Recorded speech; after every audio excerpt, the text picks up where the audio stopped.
In this video, let me show you how to add another story on Instagram.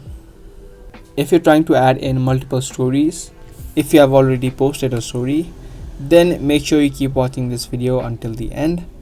And by the end of this video, you will have successfully posted multiple stories on your Instagram.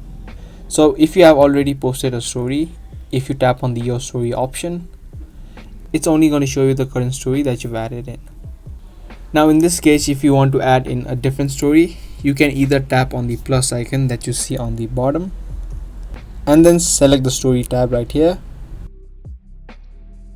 and then tap on the icon on the bottom left so that you can pick a different story.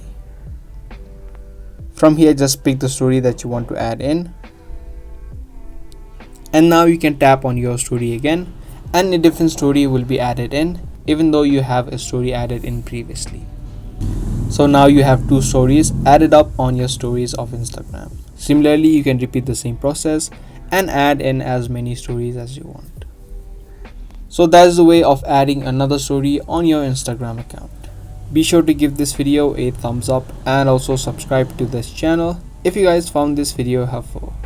That's gonna be all for today's video. Thanks for watching.